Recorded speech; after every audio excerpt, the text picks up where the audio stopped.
2,716 years ago, within the shadow of beautiful Mount Olympus in the land of ancient Greece, was born an institution known as the Olympic Games. Emblematic of these glorious athletic festivals is the torchbearer, who down through the ages has carried aloft the precious flame to the far corners of the earth. Rome, Egypt, India, China.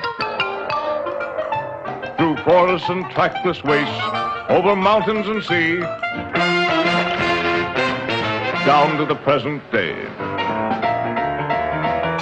The ritual of the Olympiads demands that this heroic flame shall not become extinguished, but shall be kept burning at all costs, serving as a beacon whose unfailing light shall guide all athletes in fair play and clean sportsmanship, to give them courage and forever remind them of the brave and the strong, whose nerves of steel and cool heads shall keep alive and preserve at any sacrifice this precious spark for posterity, that all mankind shall benefit by the light that never fails.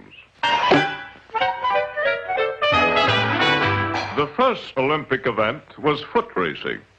Therefore, let us briefly analyze the fundamental strides. First, the sprinter. Note the powerful piston-like action of the legs as compared to the long-distance or space-devouring stride of the miler. And then that of the marathon runner, whose effortless, untiring stride carries him for amazing distances. And last but not least, the walk. Perhaps one of the most graceful of all, exacting the perfect coordination of all the muscles of the body. Note the similarity of the walk to a dance. 1, 2, 3, 4. 1, 2, 3, 4.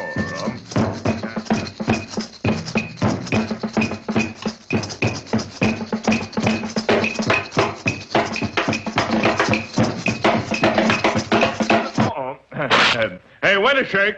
We're off the track. Track. Oh, yes, track. One of the most spectacular of all track events is the hurdles. Ready, set, go! Nothing can compare to the ease and grace of the hurdles for sheer beauty of motion.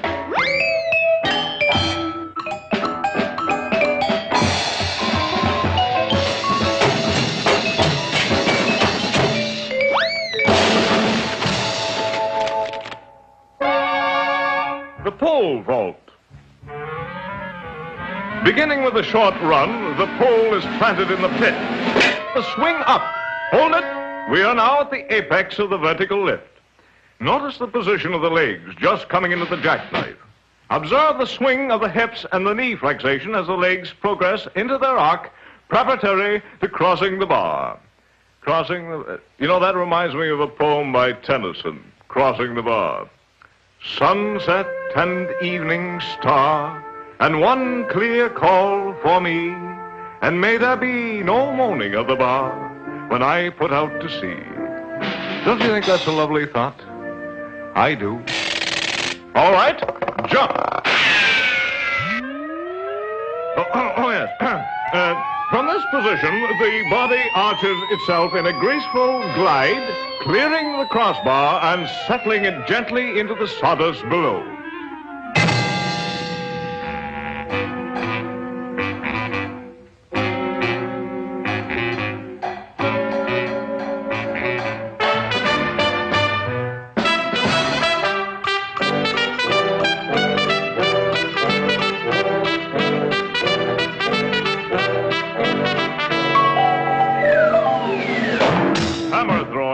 More than any other event, calls for terrific muscular development, plus height, weight, and mental alertness.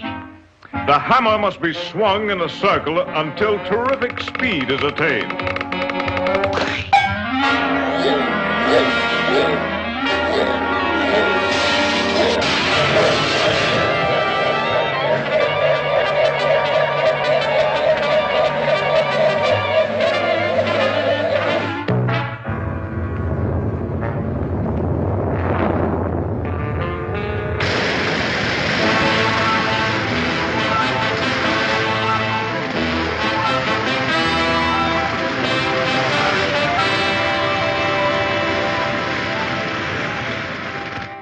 And last, but far from least, the decathlon, a group of 10 events arranged to test the athlete's stamina and prowess.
The spoils.